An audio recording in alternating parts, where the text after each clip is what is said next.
Cette question à présent, existe-t-il des convergences entre le Rassemblement national et la France insoumise? Oui, affirme Marine Le Pen lors d'un entretien accordé à Valeurs Actuelles. On va en parler avec Yohann Usaï du service politique de CNews, avec Jean Messia, membre du bureau national du RN. Bonjour, bienvenue.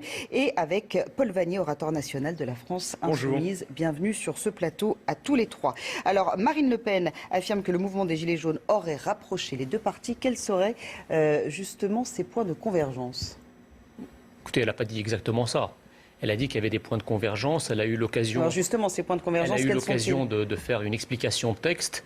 Il est évident que par moment, nous avons, je dirais, des points de convergence sur le diagnostic. Je crois que toute personne qui a un minimum, un principe de réalité, eu égard à la réalité particulièrement désastreuse de notre pays aujourd'hui, et pour peu que nous ne soyons pas des idéologues frappés de cécité, un diagnostic peut être commun. Ça ne veut pas dire que sur les solutions politiques, on est d'accord toujours, bien que par exemple sur l'Union européenne, la souveraineté de la France dans l'Union européenne, tout ça sont des problématiques qui effectivement parfois c'est un diagnostic qui est commun. Parfois, sur certaines problématiques, nous avons aussi des solutions qui convergent. Mais globalement, il y a quand même des divergences très importantes, notamment sur la problématique migratoire, pour laquelle, pour l'instant, Jean-Luc Mélenchon et la France insoumise ont viré, si je puis dire, ceux qui avaient encore une approche nationale et souveraine et laïque de la République au profit de la minorité indigéniste, communautariste, islamo-gauchiste. Mais donc, vous confirmez un diagnostic commun. Êtes-vous d'accord, Paul Vannier? Non, l'opposition est totale, et y compris sur le plan du diagnostic, parce que le pays traverse une crise très profonde, une mobilisation historique qui remet notamment en cause nos institutions, la Ve République à bout de souffle. Vous savez, nous, à la France insoumise, nous appelons à passer à une Sixième République. Le Front National, le Rassemblement National est dans la conservation. De ce point de vue-là, il défend coûte que coûte le monarchisme présidentiel. Cette crise, elle vient aussi d'un diagnostic, celui d'un modèle productiviste qui impose des mobilités forcées, qui de ce fait place beaucoup de Français dans une difficulté. Nous sommes, nous, la force de la transition, de la bifurcation écologique. Nous sommes pour les énergies renouvelables, pour la sortie du nucléaire. Le Front National veut rester dans le modèle nucléariste et il veut un moratoire sur les énergies renouvelables. Et puis, dernier point, les Français, les Gilets jaunes, demandent une augmentation de leur pouvoir d'achat, de leur salaire et notamment du SMIC. Nous la défendions déjà pendant l'élection présidentielle. Madame Le Pen s'est exprimée très clairement, elle est contre l'augmentation du SMIC. En disant cela, au fond, je crois vous avoir montré que le Rassemblement national est dans la continuité de la politique de M. Macron, alors que nous sommes l'alternance, nous sommes la véritable alternative. Vous êtes le prolongement lugubre d'un système à bout de souffle. Nous voulons proposer un tout autre modèle. C'est la raison même d'ailleurs de notre opposition radicale avec vous. C'est pour ça que vous avez expulsé de votre parti tous les tenants d'une ligne républicaine, laïque, etc. Moi, je m'adresse aux Français. Je ne sais pas, on pourrait venir sur les règlements de compte à l'intérieur du Rassemblement national. Non, c'est très important, parce que comme dans tous les partis, comme dans tous les partis... Adressez-vous aux Français, c'est eux qui nous regardent. Vos partis respectifs soutiennent-ils les Gilets jaunes? Nous sommes pleinement engagés depuis le début dans cette en faveur des Gilets jaunes. En faveur, moi je manifestais avec eux à l'occasion de tous les actes. Nous soutenons les Gilets jaunes, mais nous ne les soutenons pas de la même façon. Nous n'appelons pas à une insurrection, nous n'appelons pas à la révolution et à la chienlit, contrairement aux partisans de la conservateur, monsieur. Mais non, on est respectueux des institutions de la République, cher monsieur, c'est différent. Est-ce que vous avez l'impression qu'en prononçant cette formule, Marine Le Pen vous a tendu un piège ou a cherché à tendre un piège à vos électeurs? Non, pas du tout. Il y a des gens en colère dans ce pays. Je leur dis, vous faites une erreur si vous allez si vous avancez vers le bulletin de vote du Rassemblement national, parce que c'est un bulletin de vote qui conserve l'ordre établi. C'est, je le redis, ce n'est pas l'augmentation du SMIC, c'est le maintien dans nos institutions sclérosées. C'est donc une erreur que de voter pour le Rassemblement national. Il y a aujourd'hui un pas de deux entre la majorité, le gouvernement et Marine Le Pen, alors qu'on voit des convergences profondes entre ces deux forces.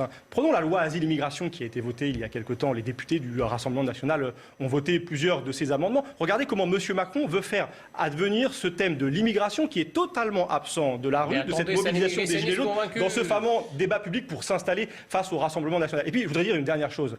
Partout en Europe, nous voyons ces convergences. En Espagne, en Andalousie, les amis du Rassemblement national, le parti Vox, a voté voté massivement en faveur de la candidate de Ciudadanos, le parti frère de celui de M. Macron. Donc vous voyez, LREM et Rassemblement national, ce sont les deux faces d'une même pièce. C'est la même politique. Voilà pourquoi nous sommes opposés à l'un comme à l'autre. Si Marine Le Pen aujourd'hui se permet de faire ce qu'on peut appeler une provocation envers vous, c'est parce qu'elle sait sans doute qu'elle sort politiquement renforcée de cette crise des Gilets jaunes et elle vous, c'est vous, affaibli. Est-ce que c'est un constat que vous partagez à l'évidence? Non, je crois qu'il y a un regain médiatique et sondagier, les horoscopes sondagiers sont, c'est vrai, en ce moment plutôt favorables à Madame Le Pen. Mais moi, ce qui m'intéresse, c'est le mouvement réel, la réalité de ce pays. J'étais dans mais la toutes réalité les manifestations. aussi, c'est que le Rassemblement national incarne la première force d'opposition. Oui, mais pas la qu'est-ce que disent les Français? Insoumise. Qu'est-ce que disent les Gilets jaunes? Aucune de leurs revendications ne porte sur l'immigration. Aucune ne porte sur l'identité. Aucune n'est sur ce spectre de la sécurité. Je crois que le Front National, le Rassemblement national est hors sol aujourd'hui. En tout cas, ses aspirations, ses propositions, ses thèmes de prédilection ne sont pas partagés et n'intéressent pas les Français. Vous racontez n'importe quoi. Vous êtes en train de réciter des éléments de langage tout faits. Quand vous dites que le Rassemblement national, quand vous dites que le Rassemblement national et LREM c'est pareil, mais qui peut croire une crétinerie pareille? Vous avez voté, monsieur, la loi Asile-Immigration. Parce que ça va dans le bon sens. Vous êtes d'accord pour ne pas augmenter le SMIC, monsieur? Dire que monsieur Macron n'est pas un immigrationniste convaincu comme vous d'ailleurs est une erreur. Sur le SMIC, êtes-vous pour son augmentation? Nous sommes contre l'augmentation du SMIC. Eh bien voilà, vous êtes comme la République En Marche. Non, pas du tout, parce que nous sommes en faveur, mais laissez-moi finir, nous sommes en faveur d'une baisse des charges sociales qui ne touche pas le niveau de vie, le salaire de ceux exactement, qui travaillent, mais c'est la fiche de paie. Non, oui, justement, si vous baissez les charges sociales, ceux qui travaillent vont toucher plus que ça. Vous appelez les charges, ce sont des cotisations, c'est la retraite, c'est l'assurance maladie. Oui, mais il y a moyen. Vous appauvrissez les Français. Pas du tout, parce qu'il y a moyen de les faire payer par d'autres. Les patrons, eux, il y a moyen de les faire payer par d'autres. Qui paierait? Déjà une contribution aux importations, nous l'avions proposé pour notre programme présidentiel, réduire la contribution de la France à l'Union européenne, les contributions notamment au protectionnisme, parce que effectivement c'est la concurrence déloyale qui nous taille aujourd'hui des croupières commerciales, donc il n'est pas totalement, je dirais... c'est le CAC 40, monsieur, qui verse des dividendes records, ce sont des entreprises c'est pas ça le problème. 60 milliards d'euros, c'est pas le problème, les 60 milliards d'euros du CAC 40. L'aide médicale les immigrés c'est le problème, mais les patrons du CAC 40... Mais attendez, vous voulez l'État-providence, mais vous voulez un État-providence mondial. Un État social, oui, un État social pour le monde. C'est-à-dire qu'on ouvre nos frontières et tous ceux qui arrivent profitent de l'État-providence. Et alors, l'homme blanc, il est très, très bon à être critiqué. Le mâle blanc, comme vous dites chez vous, il est très bon à être critiqué, sauf quand il s'agit de payer, justement, pour tous les communautarismes que vous soutenez. D'accord? Donc, nous... Non, je ne divague pas. Non, c'est ça, le fond, c'est votre idéologie, monsieur. Votre logiciel idéologique est un logiciel immigrationniste. Je vous rappelle quand même que le communautarisme est un fanatisme.